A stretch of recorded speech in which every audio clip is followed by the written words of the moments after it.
So, Tim, we've had a few weeks off and quite a bit of change going on here at Behavioral Grooves. Well, that is the understatement of the year.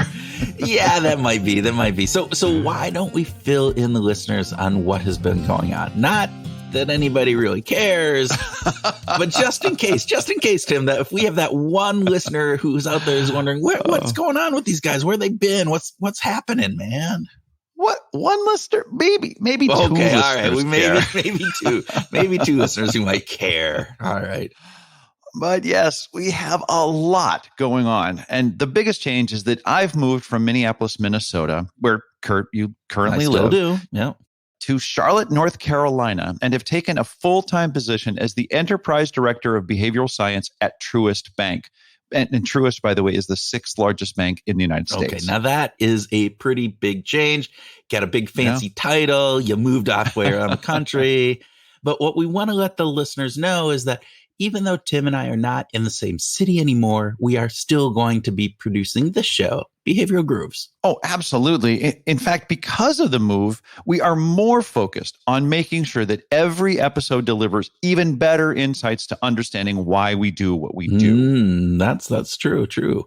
And additionally, and probably what could be considered a very ironic manner, our production and research associate, Mary, just moved from Nottingham, England to Minneapolis, Minnesota, where Tim and I used to live, but now only together. I live there because Tim moved. I know, God. And as fate would have it, I literally moved just in time to miss Mary's arrival.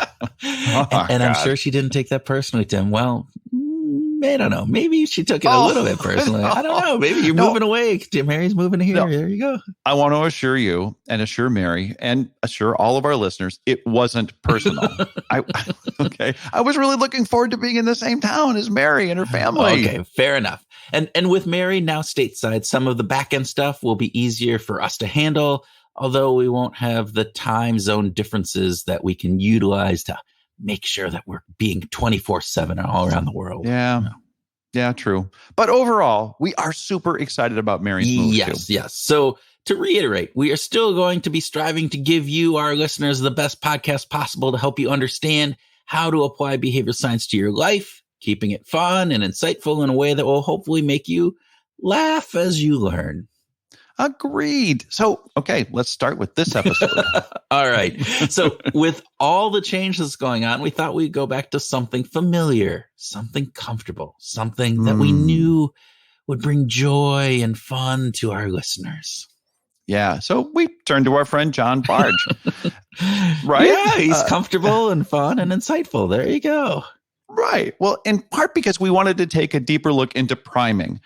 And we also just like hanging out with John. So, so what's interesting is that we actually recorded 2 different episodes with him. The one that you're going to hear right now and one that we're going to use some snippets for a groove track. You know about those, don't you? Groove tracks? Yes. Just as a reminder, groove tracks are those short, deep dives into a single study or topic. Okay. And like I said, the other is this episode, which is a foray into the world of priming and the larger picture of where it fits into the world of behavioral science today. And for those of you who may not know, John Bargh is a researcher and professor at Yale University and is probably the leading researcher on behavioral priming and has been studying this topic for 40 plus years. Man.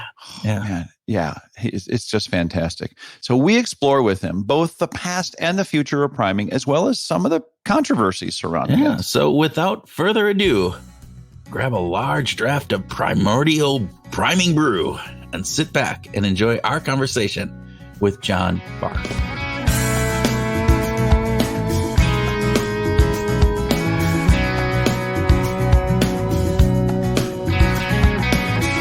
John Bargh, welcome to Behavioral Grooves again. Hey, Kurt, Tim. We're going to get started with the speed round as we always do. Kurt, take it away. All right. So we always tend to start with a drink question with you. We've talked to you about coffee and tea before. We've asked Coke and Pepsi. So I can't break the pattern here. Beer or wine? Oh, my God. How cruel. Cruel to make someone choose between them. It's a preference. God. It's just a preference. It's not a all or nothing. It's just my God. We're talking the best, right? The best of either one, right? Okay. It's like, right? Yeah. Okay, wine. Oh my God! All the years I spent in Germany, with the beer gardens and the Andechs Monastery outside of Munich and the fresh. Oh my God, that beer, the best beer in the world, and the Belgian beer. I mean, the stuff. Oh my God! Well, and of course, it's going to depend. It's going to depend on, is it with a nice fine dinner? Is it out with your friend? I mean, context is going to make a big difference on where everything. You prefer. Yeah. Context is everything. It really is. Yeah. Okay, so this too might be context dependent. Which was your preference, Monet or Michelangelo? Monet. Monet. I mean, as a painter, that Sistine Chapel is like hokey. You look at that stuff, God's it's like, okay, I can see high school kids doing that kind of stuff. But like Monet, oh my God. Monet is a genius. Michelangelo did a lot of great things, but his paintings, would you really want to look at that all the time? I mean, I don't know. That's why they put it on the ceiling. The Pope said, oh my God, put that up there where no one looks at it. Okay. University of Michigan or Yale? Which football team do you have to root for this fall? Oh my God. Well, I mean, Michigan, of course, but I love Yale. The thing about Yale is going away, isn't it? I know this is not what your program is about, but what's happening in college football and college sports, it's just being bought out by Disney and bought out by the Fox, and it's just turning into this TV program for the lowest common denominator. And people who are serious fans are just, it's tragic, what's happening with college football, and it's a shame. It's a shame. Let's hope there's always an Ivy League.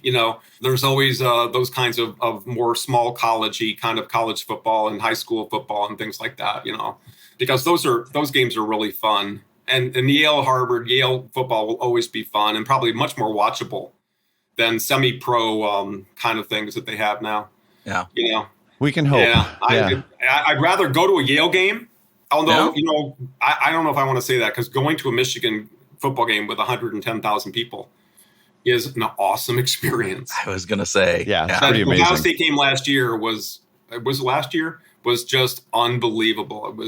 I wasn't there, but I know people who were, but I watched the whole thing, and I have been there for games, and it is just awesome, a spine-tingling experience. Okay, last speed round question. John, has priming gotten a bad rap? Speed rap. Yeah, of course. Yeah. Okay, yeah. Well, it's the only one I can. You didn't give me a choice, though. Well, that wasn't a yes. It was a yes, no. Yes, no question. Oh, I should have just said yes. Okay, sorry. Okay, so why has priming gotten a bad rap? Well, these are easy studies to do. So the easy studies are the low-hanging fruit that people who wanted to, replicate with lots of different studies all over the place, they tend to choose the easy studies. They don't tend to choose the longitudinal ones you have to collect data for years and years. They don't collect the ones that are really complicated. They never use the ones that have special equipment, because they can't get the special equipment into all these labs. So they tend to use the simple ones. And there's a reason why we originally, other people tried to show simple effects, because we're talking about the real world, and we're trying to show that these effects matter to people in their daily lives. So we're trying to use mundane, simple things and simple kinds of occasions, and not have it be some complicated setup in a lab with all these different things going on that are very artificial and don't relate to real life. So we're trying to find things, I think that's what the physical sensation researchers are really trying to do, is say, look, there's this basic aspects of your basic perceptual sensory experiences all the time. You see things up and you see things down. You see things far and you see things close. You touch things that are warm or hard or rough or soft and cold or whatever it is. These are your basic experiences in life. And how do they affect your psychology? How do they affect your interpersonal relations and vice versa? I mean, that's real life and mundane, and that's what we were after. So Yeah, and they're simple, but then, psychology is much more complicated than that. It's much complex. You can't reduce it. You're making fun of psychology by saying things are this simple. Well, we weren't trying to make fun of psychology and say things are simple. I actually think things are very complex. And that's why I'm a social psychologist, because we study things in their complexity. We study how a person's motivations and feelings and emotions and history and recent experiences and all of those things matter to how they make judgments and how they decide what to do and all of that. The very rich context, which is really the home of social psychology. Yeah. These are contaminating variables in cognitive psychology. Howard Gardner and others have said, we don't want affect, we don't want motivation because they're contaminants to pure cognition. Well, fine, but we want them because that's real life. And working on this book, William James, George Miller, Henri Bergson, and modern versions of them all talk about how the richness of the stream of consciousness and the stream of thought and the extended present. Gerald Edelman, the Nobel Prize winner, with his idea of the remembered present, the idea that all these things are brought to bear in your experience, your past, your recent, all these things are active. And it's the context and that rich milieu and mix that you use to make judgments. They all matter, and your individual history matters. All these things matter, and they're not contaminants. They're not confounds. They're the real thing. They're part of the real world. Out principle psychology, and I'll shut up in a second. I'm sorry. William James starts out principle psychology with one sentence: psychology is the science of mental life. Then he goes on to say, then mental life is driven by what your purposes are and what you're trying to do in the moment. Those are the first two sentences of principles.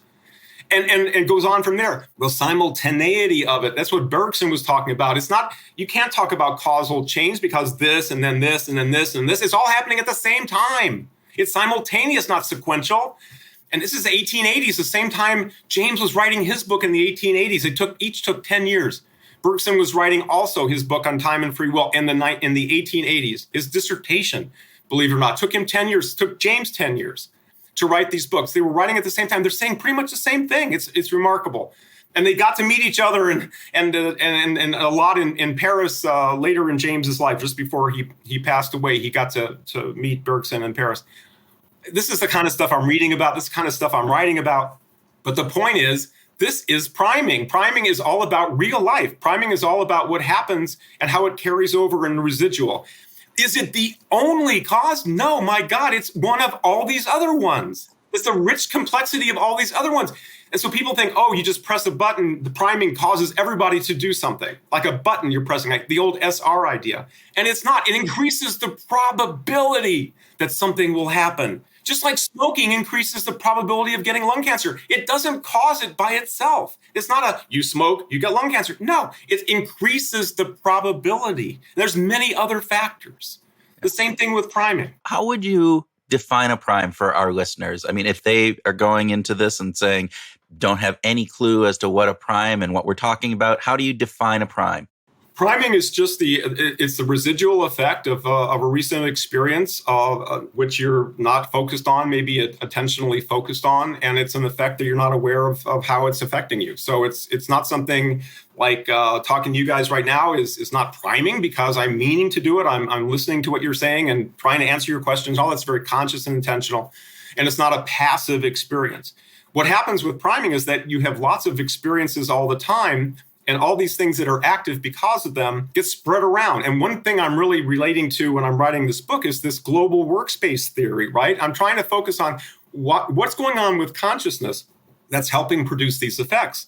And what I'm finding out is consciousness is really necessary. And here's one of my little, hopefully zinger kind of statements for the new book is that the primary source of unconscious priming type effects is your conscious experience.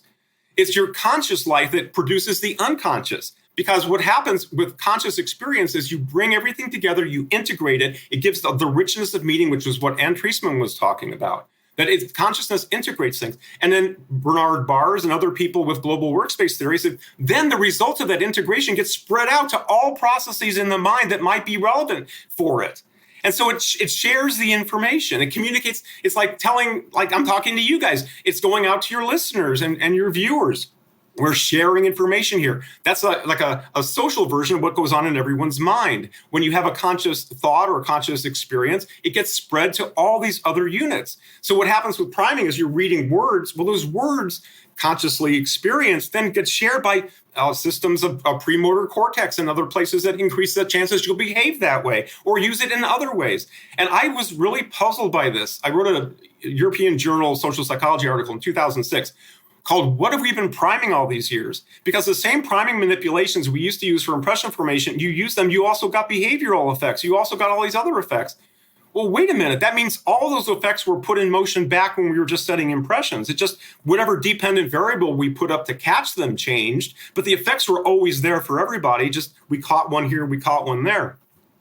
I couldn't understand it. I thought they were all in a concept, had all these behavioral, judgmental, affective, all these kinds of cognitive, all these kinds of things in a single concept, which is hard to understand how that could happen. And it probably doesn't, because I wasn't thinking along the lines of global workspace theory. In other words, consciousness is necessary to produce these residual priming effects. They don't happen really subliminally. That's features and not integrated, not rich.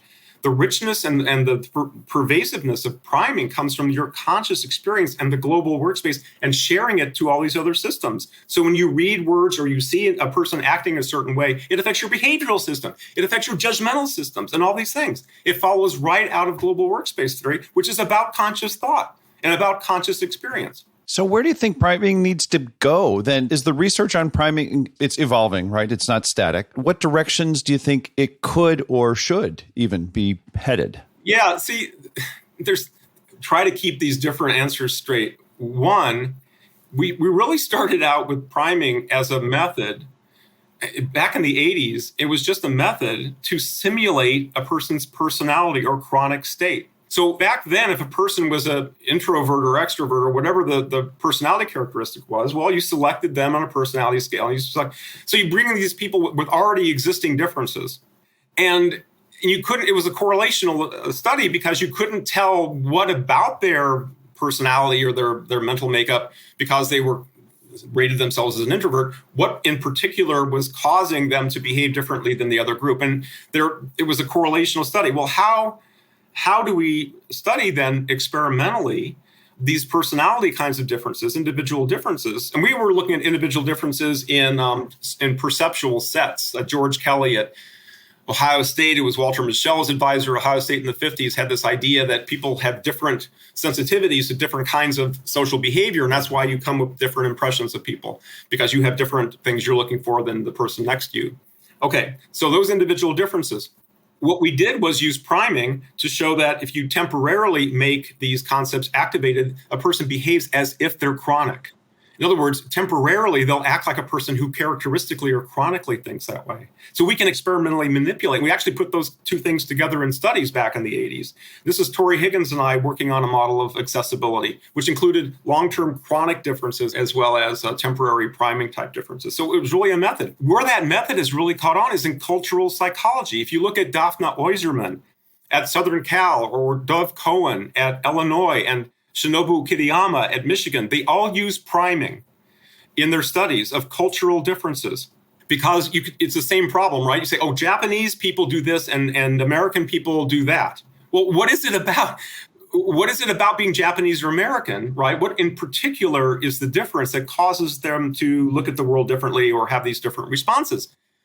You don't know unless you use priming. And when you use priming, you can actually sometimes show, you can make an American respond like a Japanese and vice versa if you prime them with the key concept or construct, the difference that you think is different between the two. And that's what Daphne Oyserman, Spike Lee, and all these cultural researchers are doing. They're using priming to experimentally manipulate the key construct that they think differs between those cultures. And then they get the same result as when they have the people from Japan or America or whatever it is just come in the lab without any priming, right? They recreate the individual differences.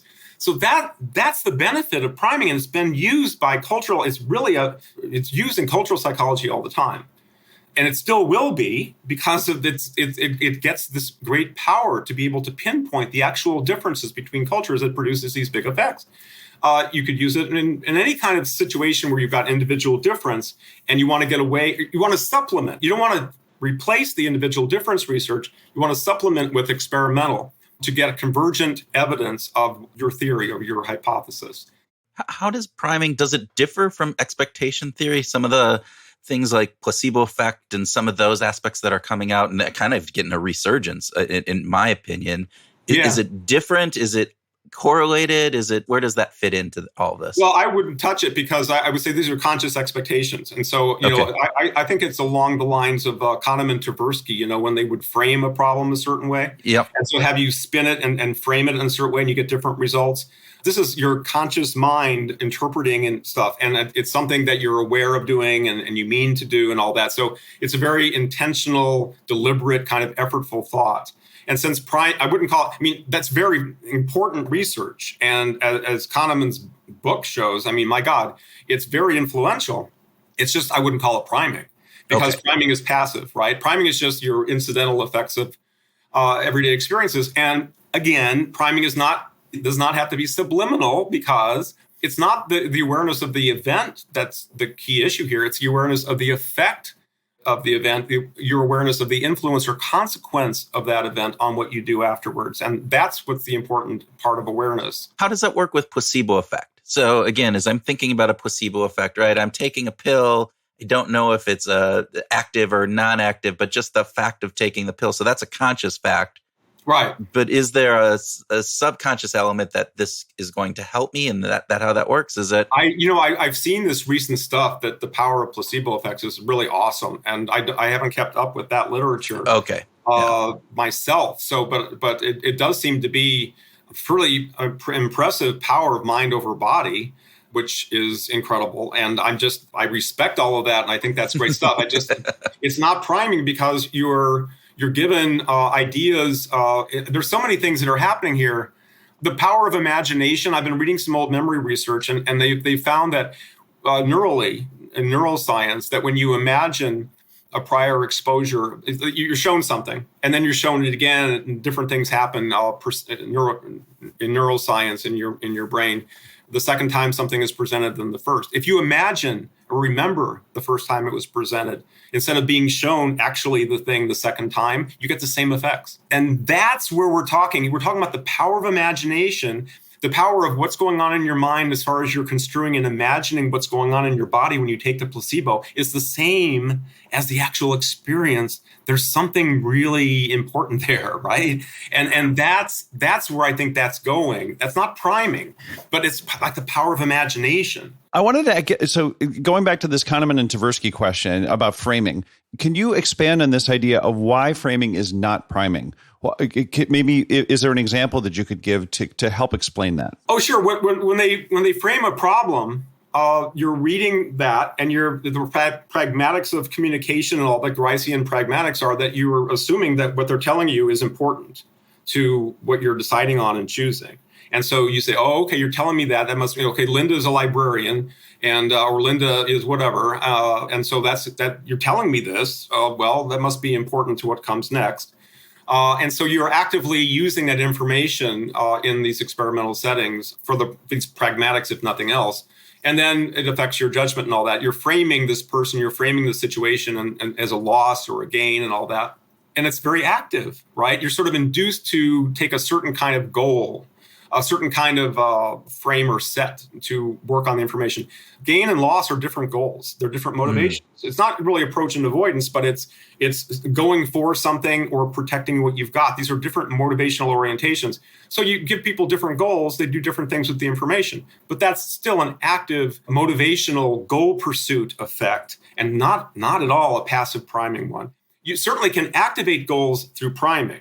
But that's not what they do in their studies. They tell people the information, and it's in the context of a task and an experiment, and people are trying to do what the experimenter tells them to do, right? So it's all very active and very deliberate. Looking back at the priming research that you talked about, and you mentioned William James already and some of the others, but if I was to go back in the history of priming, where did it start? What are some of the seminal when did it start really gaining speed, and what are some of the seminal research papers in there? Well, I would say, again, the earliest I've really found something related is William James again. And he has this, the summation of sensation or the summation of experience. And Bergson says the same kind of thing, but James talks about how someone, there are people sort of asking for money on the sidewalk, like a big city or something, and you go past one, you go past another. And James actually gives this example, but you give money to the sixth one. the last one.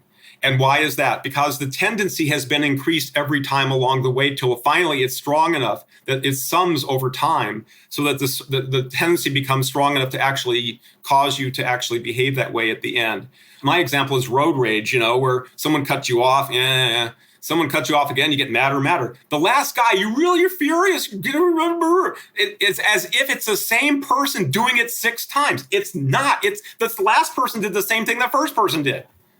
But you're so mad at the last one, not the first one. So what's happening is just like James said, with the summation of experience, very passive in James' idea that these things get more and more and more active. That's like priming, because it's the activation from the first is added, and getting more and more active to where it exceeds the threshold. But in psychology, here's where priming started. It started in experimental or cognitive psychology. It started in verbal learning. Because I traced this back because people were saying, criticizing back about 10 years ago, saying, well, these kind of reaction time, little fast kind of prime target pairs where something was on for a quarter of a second, something came right afterwards, and it affected your response to the second, like bing, bing, things like that. Well, this effect lasts like a couple hundred milliseconds. How can you have priming and say it lasts for 5 minutes, 10 minutes, 15 minutes, 20 minutes like that? That's ridiculous. It can't possibly last that long. The problem is that was one use of the word priming, Meyer and Schwaneveld in these studies in the 1970s, right? But that's not where priming came from in social psychology. There was a whole different area called priming in verbal learning, where people would be given words in a first kind of experiment. And then in a second experiment, they were found to use those same words as free responses when they were given things to respond to an associative kind of, free response task. And people were writing this like letters to the American psychologist saying, I got this weird effect. They used the words from the first task in the second task. In other words, it wasn't just a chronic associative memory that was operating. It was the recent use of the information in the previous experiment. And they were writing these, I don't know what's going on here. Charles Kofer, I have his book here somewhere.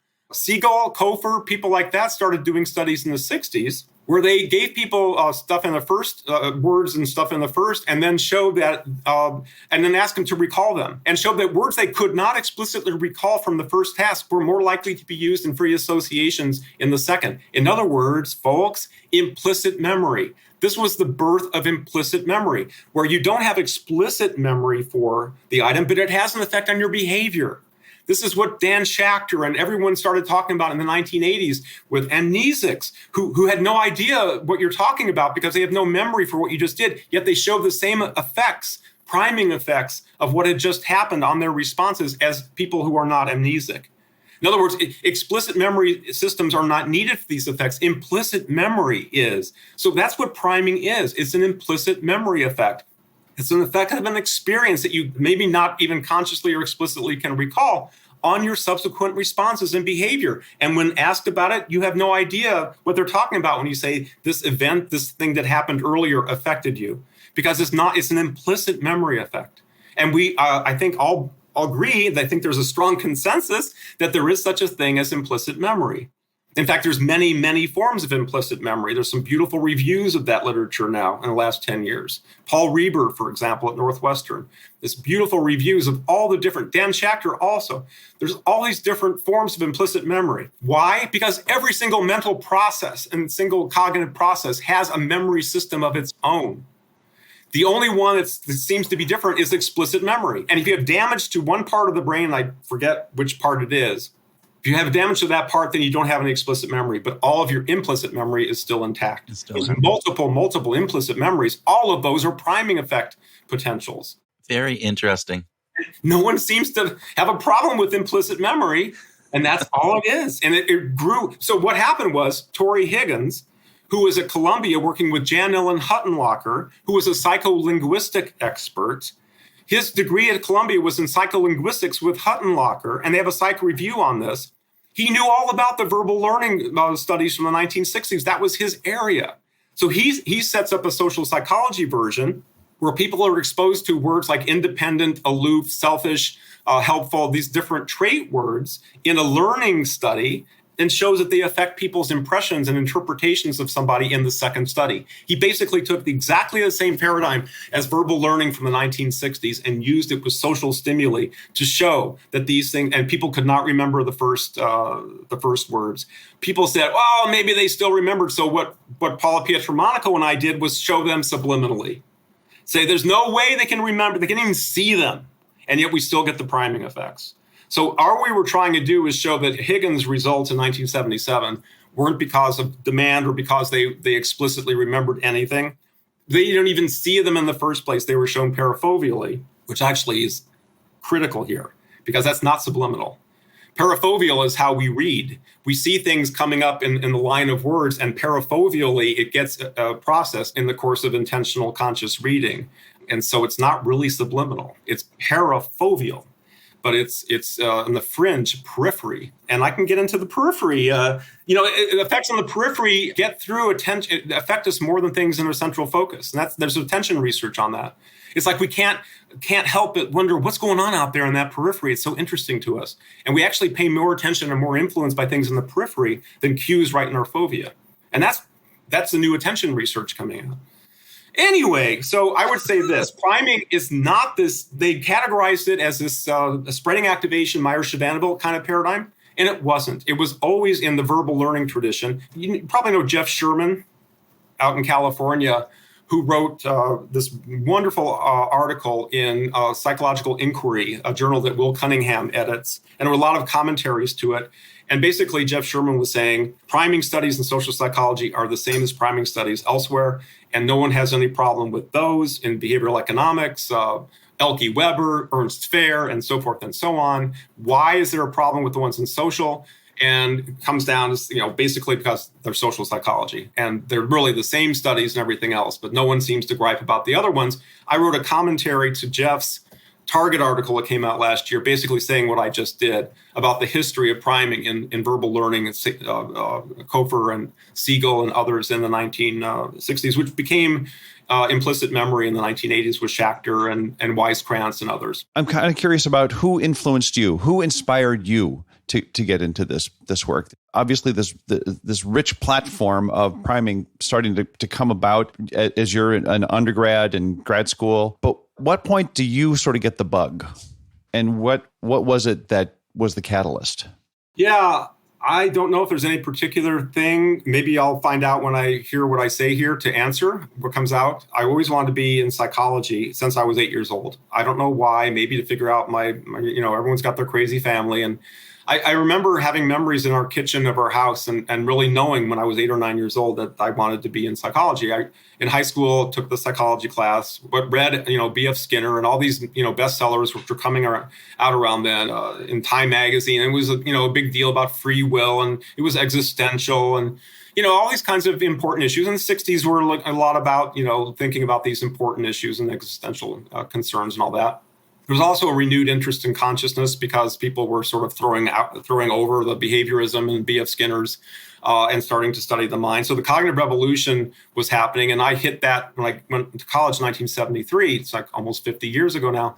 And the people there were, really excited in psychology about cognitive psychology and the cognitive revolution and looking at things that they were prohibited from studying, for the last 50 years. And there was just enthusiasm and excitement. And also, the 60s was about consciousness raising and using drugs to see what would happen to your mind and, exploring things. It wasn't just taking drugs just to take drugs. It was really to try different things to blow your mind, to find out, could you have different kinds of perceptual experiences, right? The Doors, right? The Doors were named after the Huxley book. Yeah. Right, the Doors of Perception. That was the idea of the sort of the zeitgeist, right? So that was heady, and learning about it.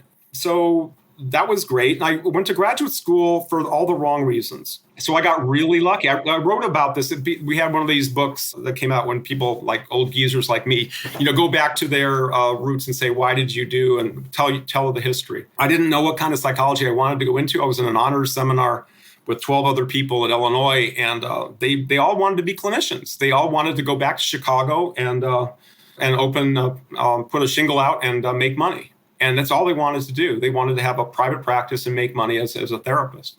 And I was like, damn it. I want to study psychology. I want to be a psychologist. I don't want to do it for money. I do it because I'm, idealistic. And I was all idealistic. So I walked around the psychology building at Illinois, and any door that was open, I went to the faculty and I asked them, I'm going to show these guys, right? I asked them the same questions. What kind of psychology makes the least amount of money? And they all went, social psychology. And I said, that's it for me, social psychology, because then no one can say I'm doing this for the money. So this is the most stupid reason for going into a career in like the history of the world. Go around and ask what makes the least amount of money, and that's the reason you do it. So, okay, I'm going to go into social psychology, and I was all proud about being a social psychologist because I was going to get paid the least of anybody in the faculty. And that's what I did. So I applied to the best social psychology programs. I got in at Yale. I got in at Michigan. I got in Northwestern, places like that. And it came down to Yale or Michigan. And I think I would have been happy either place, knowing now as I do about who was at Yale and at the time. And I went to Michigan at the time, and still is, probably one of the top social psychology programs, had a great history. Research Center for Group Dynamics, the Kurt Lewin, all the people at Michigan. It had an incredible history. I worked with Bob Zients. Bob Zients was doing birth order stuff, and it was really boring. But I could program computers, and I programmed his computers for 2 years. I didn't really like it. And then I got the ability to go away for a year at Utah, and my partner was going to law school there. And Pat Gurin, who's still alive and kicking, and at Michigan, was the director of the program, and she gave me a fellowship, to support me for a year, where all I had to do was read and think, and it was the opportunity. She believed in me, and she gave me this opportunity. That year in Utah and Salt Lake City, I read what I really was interested in, and wrote basically my dissertation in my third year. And it was all about Posner and Snyder. It was all about Schifrin and Schneider. It was all about attention and automaticity. And it was all about the kinds of effects that are, what does consciousness do? What are the other kinds of things besides consciousness, dual process theories and things like that. And designed my experiments, prepared all my stimulus materials, came back, and everyone there thought they were never going to see me again. When I went to Utah, I was never going to come back. And I always meant to come back. I came back, ran my studies, finished in my fourth year, and went to NYU when I was 25. And started, and so forth and so on. But what really happened was the year Pat Gurin gave me to go to Utah and work with an experimental psychologist there who was doing research on divided attention and dichotic listening, and helping in his lab, William Johnston at the University of Utah. That was the big break, and learning so much from him, and reading, which is what I'm doing now. I mean, this is what I love to do. I love to read everybody else's stuff and try to make sense and synthesize and analyze and put it all together, which is what I'm having so much fun with on this book project right now.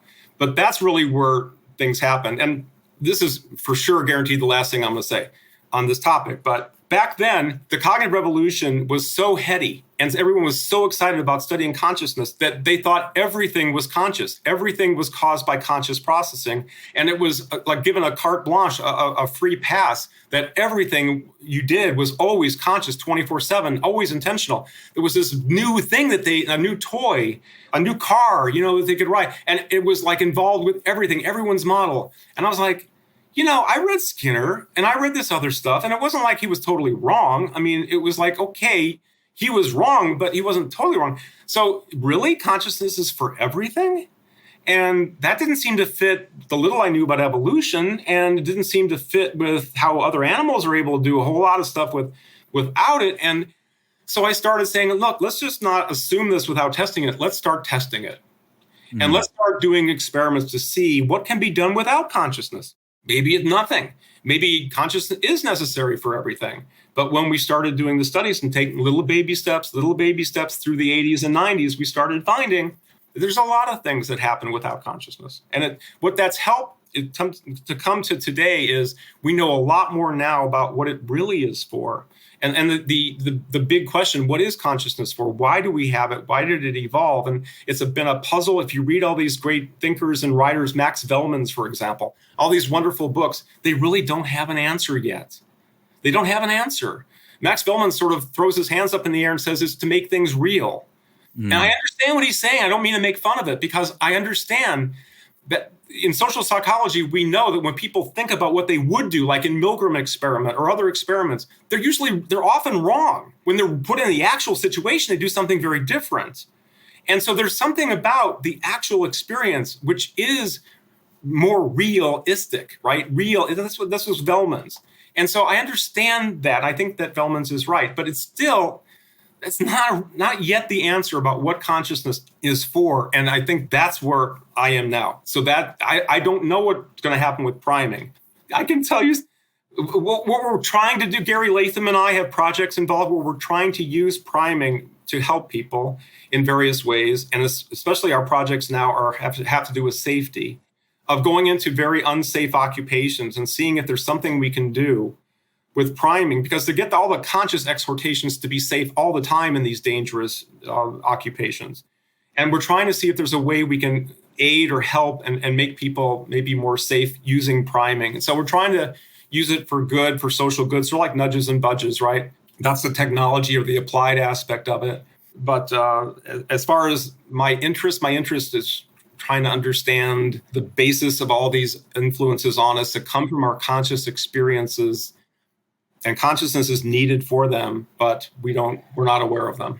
John, with that, can you tell a little bit, because I know there's been some meta-analysis recently around priming, and quickly, can you just kind of talk through what that has said? Because you've talked a little bit about the replication crisis and some of the aspects that have gone on and some of the controversies around priming, but really when you talk about what you're doing and some of the meta research that's coming out recently, again, to your point, it's not the be all end all, but it fits within this larger piece. So yeah, the main meta-analyses, and there's a third one that's hopefully going to be published soon, but it's sort of confidential. I'm not the author on it or anything, but it's confidential document right now. But Dolores Albarracin, who's now at the University of Pennsylvania in Philadelphia, was the lead on the 2016 Psych Bulletin one with 350 studies.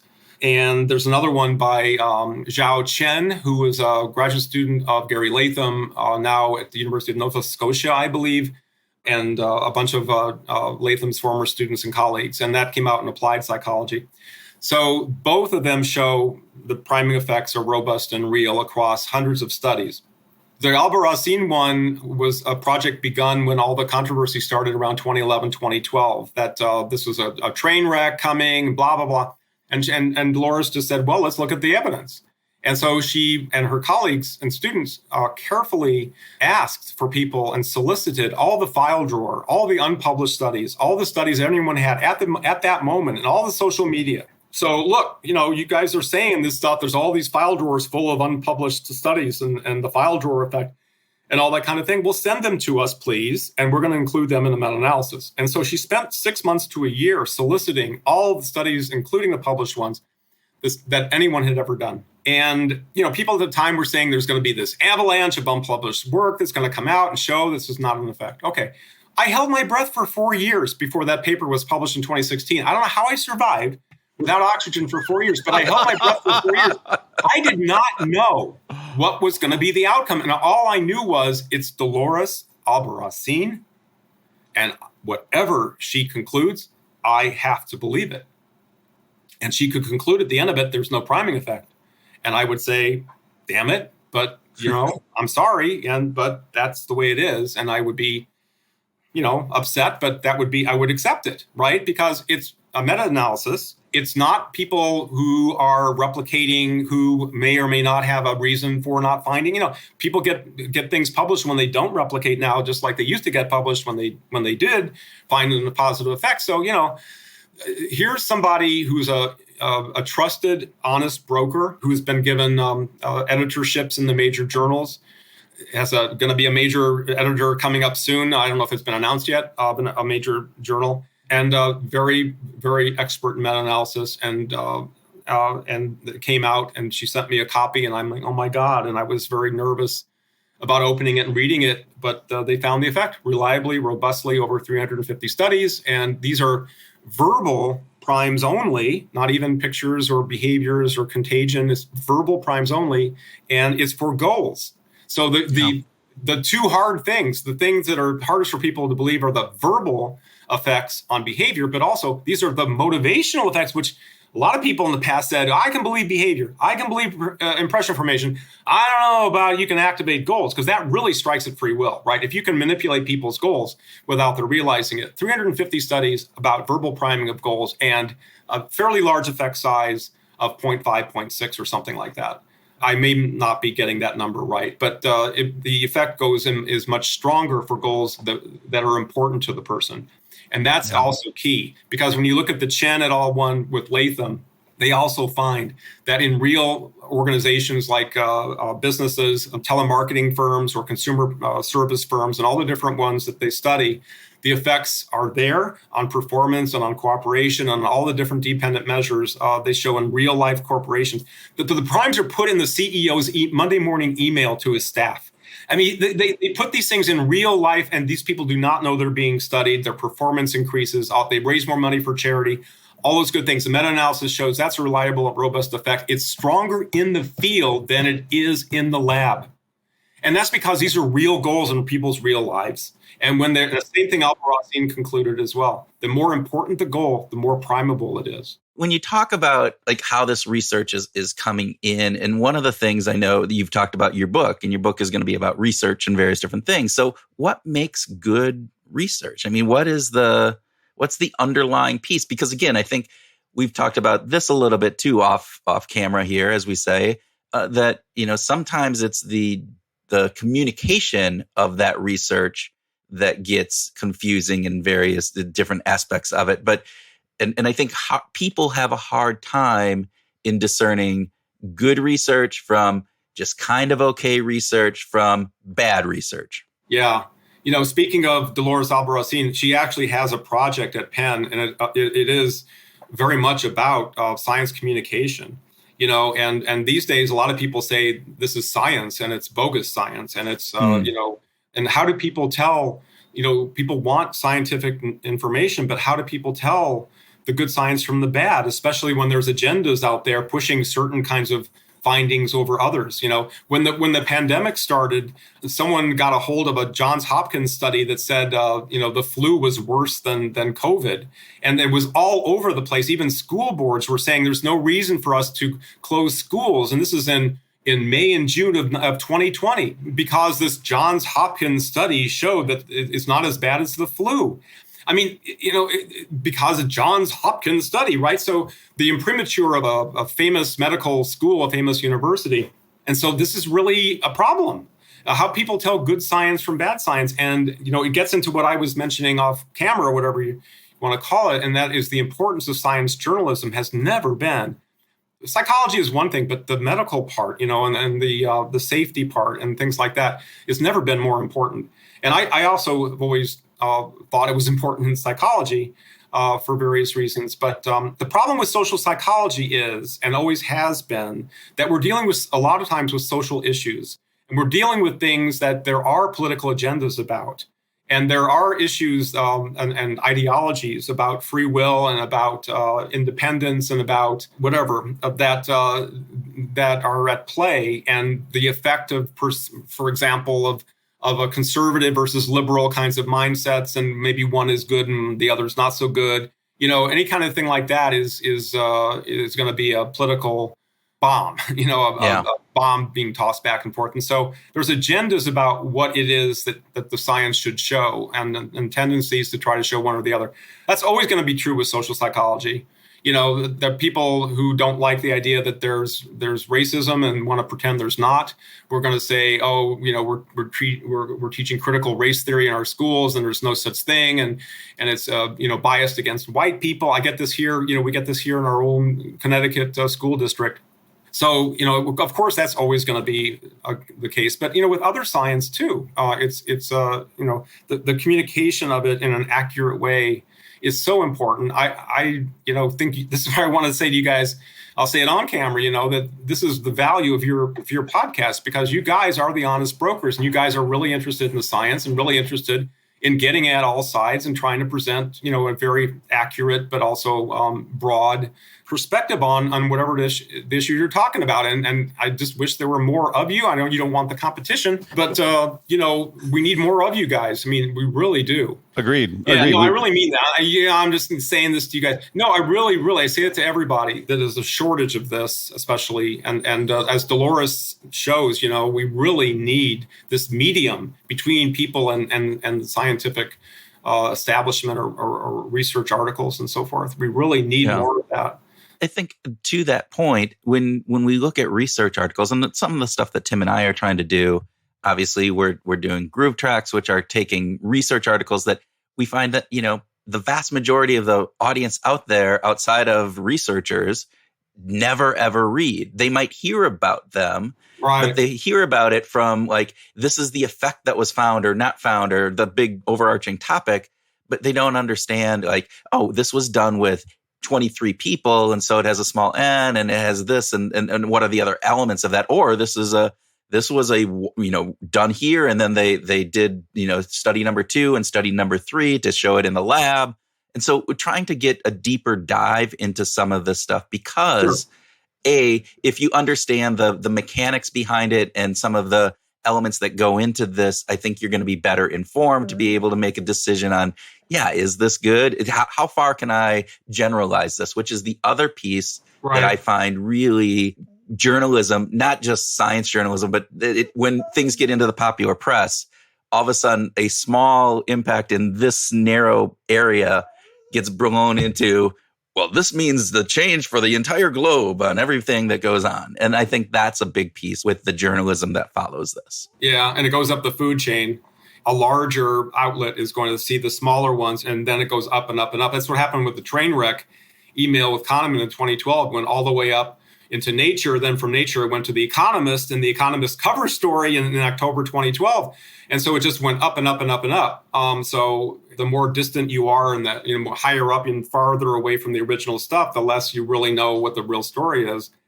But then it's broadcast to billions of people around the world, and it has great power and an effect on public opinion. Yeah, I heard David Spiegelhofer, the great British statistician, was talking recently about how there was a big headline that said most people who have died in the last 2 years were vaccinated.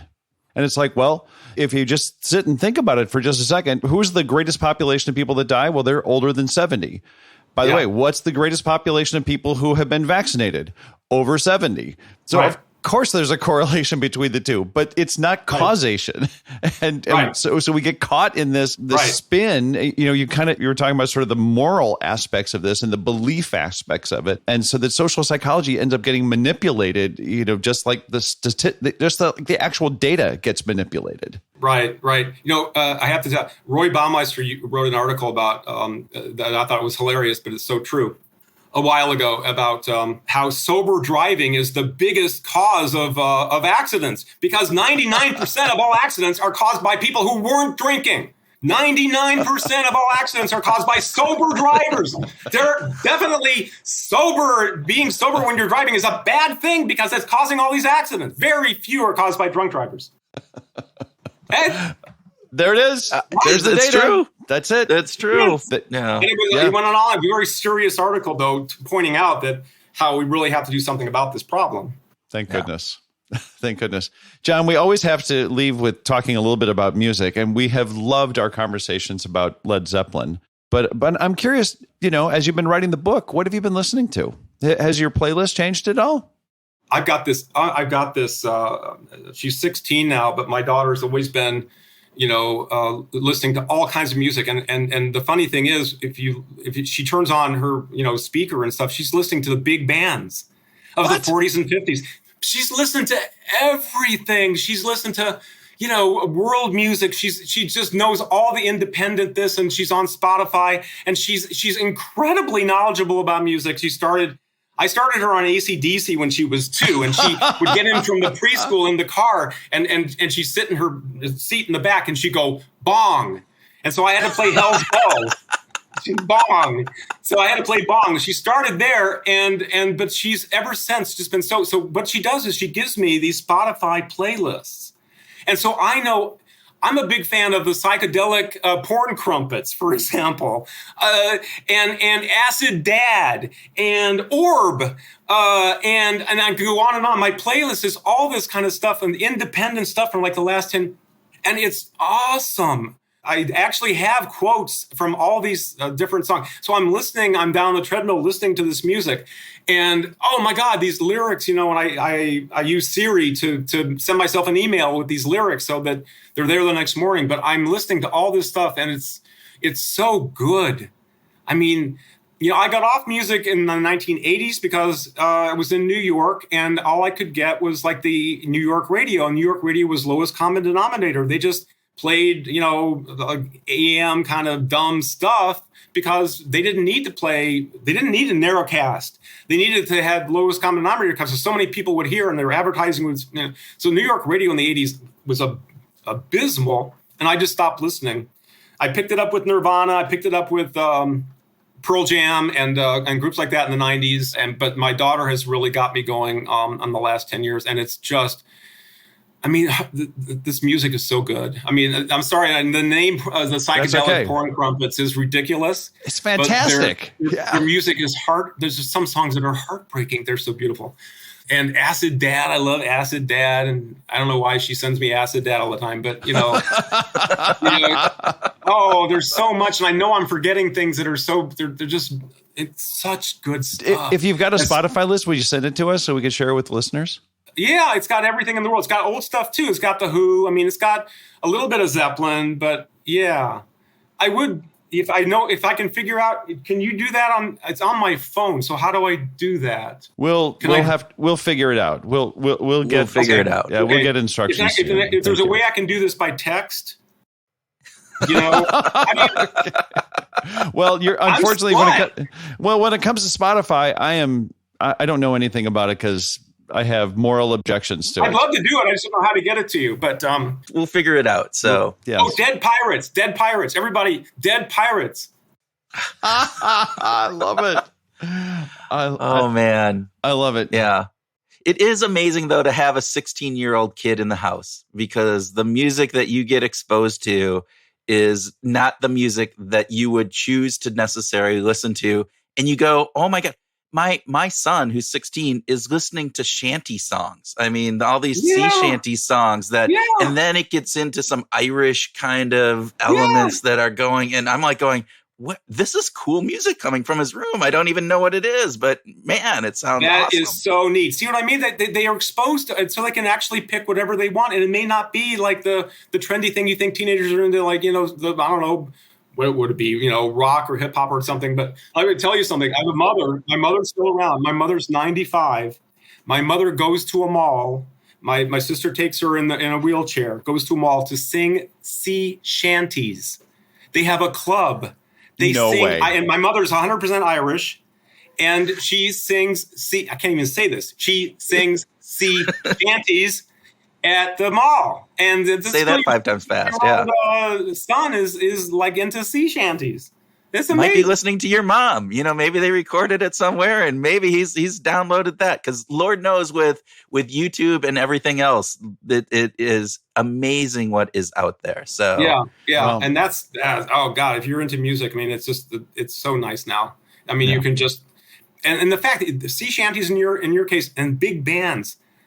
I grew up, my local radio station in Illinois, that's all you'll play, like, Glenn Miller and the Big Band and Les Brown and his Band of Renown and whatever, like Benny Goodman. And like, oh my God, it made me sick. I was so sick of it because it's all we had, until I finally discovered Chicago, like WLS and Chicago radio. But my God. My 12-year-old listens to Broadways. That's what we ride in the car, and I have to listen to Six and Beetlejuice the musical, and Heathers has a musical. I don't know if you guys even look at any of the anyway. It is kind of amazing. This was another thing that she was into. She was into Hadestown like 5 years ago. That thing took 10 years till it finally got to Broadway. Right. And she had the soundtrack of it like from Europe and other places way before it even came to Broadway. Then it came to Broadway. We were there before the pandemic, right? But we were there before it won the Tony, and it was just awesome, the original cast and all that. But she was listening to the soundtrack for 3 or 4 years, And when it came to Broadway, she had to go. And it was her first Broadway show. And it was like, because she had the internet and because she could listen to this Broadway music on shows that weren't even on Broadway yet. God, that's fantastic. It's great. Well, good luck. Good luck to your son. Thank you. Thank isn't that you. Nice though, that they can do this for us, because it just woke up my long time interest in music, which was very dormant. It's been wonderful. That's good to hear. Thank you so much. Again, always a pleasure having you on. Always insightful. I have a number of researchers that I'm going to have to go and look up that you just quoted, and then a whole bunch of music. So thank you very much. Yeah. It's always a pleasure. And let's do it again soon.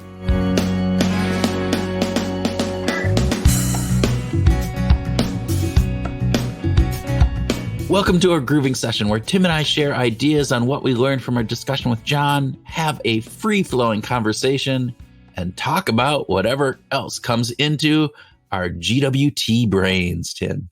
Oh, GWT. Yeah, we're gonna think about that one. We're gonna talk about GWT. We're gonna talk about GWT. Yeah, there we go. Global workspace theory, by the way. That's what GWT. Oh man, you gave away. Oh, you're not supposed to give that away. It's supposed to be like soaking in their unconscious as we are talking about this. It's like, what are those initials? I know they talked about global, workspace theory, but what? I didn't put those. What's GWT? GWT. All right. We're okay. So where are we going to start? Yeah. Let's start with this idea. So John is just the guy is brilliant, and just like, I mean, the conversation we had, like, oh my gosh, we could have gone down any one of those rabbit holes for an hour at each time. And we just covered so much ground that I think for the grooving session, we kind of need to pull it back. And I think that the thing that I want to take from this, one of the things is that, look, priming has gotten a bad rap, but the priming effect is real. Yeah. Okay. So that's a great place to start. Okay. So why has priming gotten a bad rap? So John talked about this. He said, look, it's the low hanging fruit. When people are doing replication studies, it's an easy thing to do. It had gotten highly publicized. So, hey, let's take a look at this. And the idea that, hey, in the old days, 15 years ago, it was crazy. But the way that studies were done were different. The power, they had low power, smaller sample size. And I think the bigger piece, and I think, John, I'm maybe extrapolating a little bit out from what he said, is that the insights that were found in those studies were really pretty particular. And yet we tended to generalize those findings out when they should have been more nuanced. So in other words, it's like, oh, we can use priming to do all these fantastic things. And no, what the study said is, in this situation, in this context, in this arena, this was shown to have an impact. And that was my take. Yeah, it may sound like rationalizing, but I really like the way we talked about it, and it gets me thinking about how each of these observations can be like a star in a constellation. So we can discover the star, we may not really know what the constellation looks like yet. Putting things together so much and so quickly that we might not really see the shape of the constellation yet. Maybe we do. Yeah, maybe we do. But and again, it comes down to, we know from, the original priming research, that John talked about, the word, it was as language and various different things. And you can prime people to recall things more often, even if they don't remember they had those words, and variety of other factors that are going on. And those were from the 60s and 70s. And those aren't controversial at all. Those have been replicated over and over and over again. It's just when we started getting more into some of the behavioral pieces of this. And this is the part where I think, the meta-analysis that he talked about were coming in. Yeah, Dolores Albarracine's work that she and colleagues spent 4 years collecting and analyzing, what was it, 350 studies? Yeah, I think so. Or more? that was a huge amount of work. And John noted, I really love the way he talked about Dolores and her collaborators as trusted, honest brokers of the project. Like they didn't have a dog in the fight. Basically, they were just out to put all of this together. And what they found was very reliable and very robust, and especially how strong verbal primes for goals came out to be. And I thought that was pretty cool, given especially the work that you and I have done on goals and motivation. That was pretty cool. That priming for goals happens to be a particularly strong effect. And so that's kind of the proof in the pudding, where you've got lots and lots of studies, both published and unpublished, put together, ground up in the hopper to try to come up with, does this really hold water or not? Is this stuff really saying what we think it's saying? And the answer is a very reliable and robust yes. Ground up in the hopper. Okay. I like that. I like it. Well, and one thing, I mean, we didn't even talk about, so there was we've obviously had Gary Latham on the show as well. And Gary actually sent me a paper that it was published, I think in 2020, which was another meta-analysis that he worked on with, I'm going to mispronounce the other people's names, Zhao Chen, Ronald Piccolio, and Guy Itzchavov. Excuse me, forgive me for my horrible pronunciation of those names, but it was an enumerative review and meta-analysis of prime goal effect on organizational behavior. And what they found there is that they looked, again, 32 published, 30 unpublished laboratory and field experiments.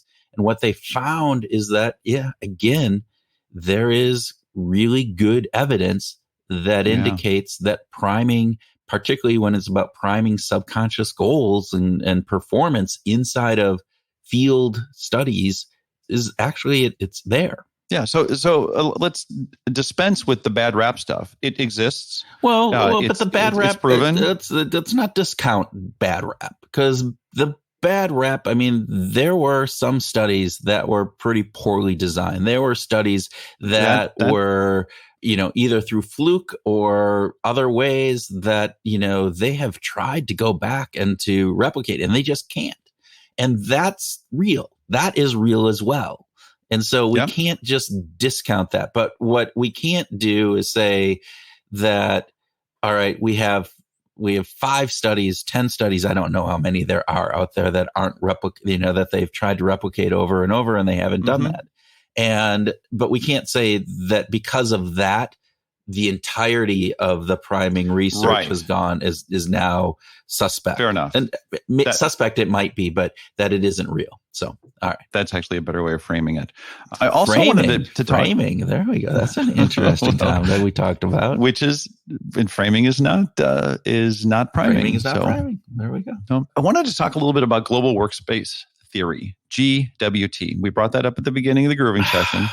Yeah, and you told people what it was. There you go. Well, I didn't mean to spoil it, but it's like, is the mystery that worthy of holding on to? No, it's not.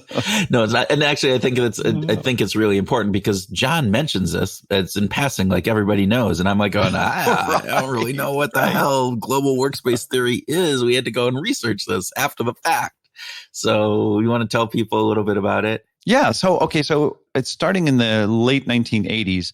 A researcher named Bernard Bargh came up with this idea that he uses this theater metaphor. And John talked about this. The spotlight of selective attention shines a bright light on the stage, So John kind of went into this theater metaphor.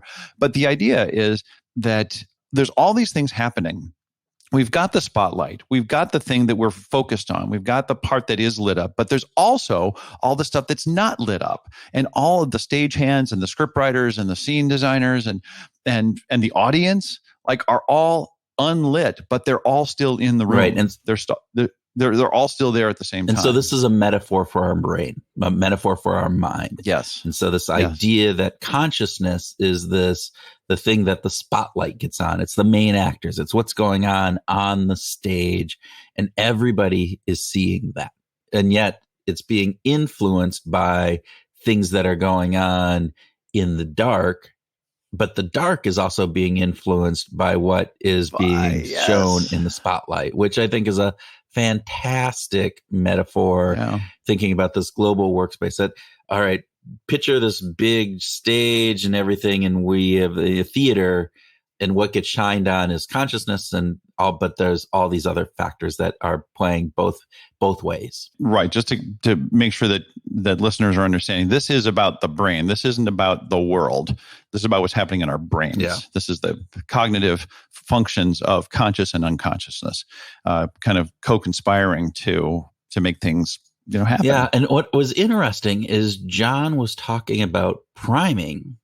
And he kind of said that this is his new insight into this, is that consciousness is necessary to produce the residual priming effects. And he references GWT as a way of thinking about this. So this idea that what is going on in our conscious is influencing those. So what's in the spotlight is influencing those things in the dark. But what is in the dark is also influencing things in the spotlight. And so it's not the stuff that is just happening off stage. It is a combination of what is going on between what is happening in the spotlight versus what is happening behind the stage or with the audience, and they're influencing each other. And that's what he's saying is that, look, we need that we need the spotlight for priming to work. But the priming has to influence what's going on, but it also is influencing what is being done in the dark.